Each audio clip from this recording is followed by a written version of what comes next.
Assalamualaikum warahmatullahi wabarakatuh. Teman-teman, nikmatan besar yang masih kita rasakan hingga sekarang adalah kenikmatan hidup di dunia ini. Karena banyak orang yang sudah mati ingin dihidupkan kembali hanya karena untuk bersujud kepada Allah SWT. Sedikit tentang kematian, saya juga akan memaparkannya. Mati adalah konsekuensi dari sebuah kehidupan. Mati atau kematian adalah keniscayaan. Tidak satu jiwa pun mampu menghindarinya.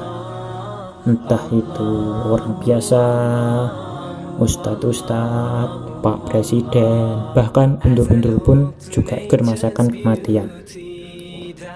Sedikit sekali orang yang mau menerimanya. Semua orang merasa sangat berat meninggalkan hidup ini. Semua pasti berkata dalam hatinya seperti ucapan Khairil Anwar, "Aku ingin hidup 1000 tahun lagi." Ayat Al-Quran yang menggambarkan keengganan manusia terhadap kematian dalam surat Al-Baqarah ayat 96 yang berbunyi, "A'udzubillahi minasyaitonirrajim. Bismillahirrahmanirrahim. Wala tajidunahum ahrasan nasi ala hawayati wa minnal dini asroku yawadu ahaduhum law yu'admaru fasyanati wa mahuwa bimuzarizina minnal adabi ayyu'mar wallahu basirun bima yaf'alun." Artinya, dan sungguh kamu akan mendapati mereka manusia yang paling kebal kepada kehidupan di dunia, kan lebih kebal dari orang-orang musyrik. Masing-masing mereka ingin agar lebih diberi umur 1000 tahun, padahal umur panjang itu sekali-sekali tidak akan menjauhkan daripada hisab. Allah Maha mengetahui apa yang mereka kerjakan. Manusia selalu menginginkan kekekalan. Keinginan hidup kekal di antara lain disebabkan umur manusia tidak sepanjang harapan dan cita-citanya. Semua orang mati membawa keinginan, karena keinginan manusia tidak pernah berakhir dan terus mendesak. Keinginan hidup kekal inilah yang digunakan iblis untuk menipu Adam dan pasangannya, sehingga mereka berdua memakan buah khuldi. Segala sesuatu yang pasti akan terjadi berarti dekat.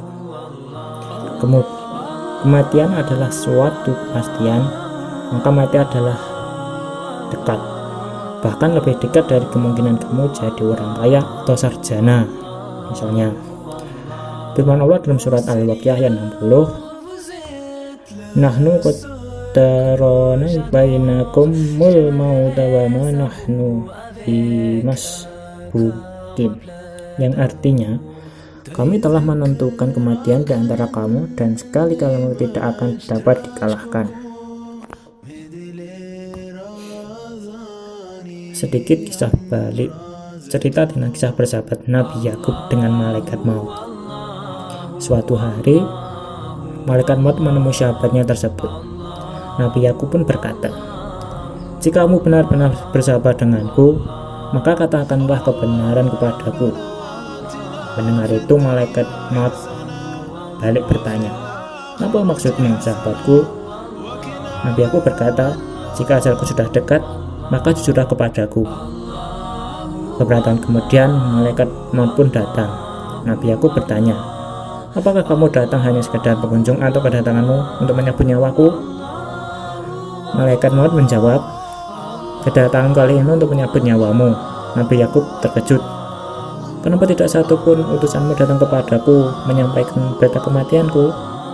Mana utusan yang kamu janjikan akan datang padaku?" Nabi Yakub dengan nada marah kepada sahabatnya.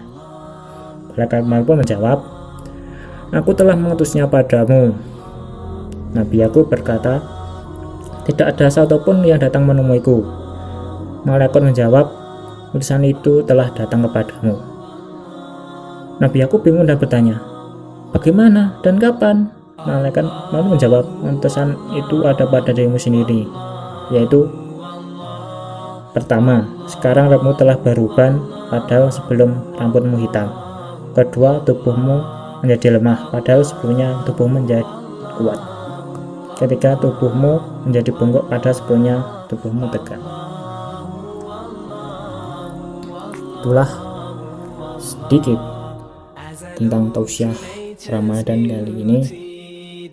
Semoga dengan kematian sebagai muhasabah kita bahwa kita tidak akan kekal di dunia, hanya amal soleh kita yang dapat kita bawa hingga akhirat nanti.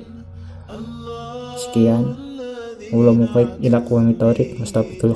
Assalamualaikum warahmatullahi wabarakatuh.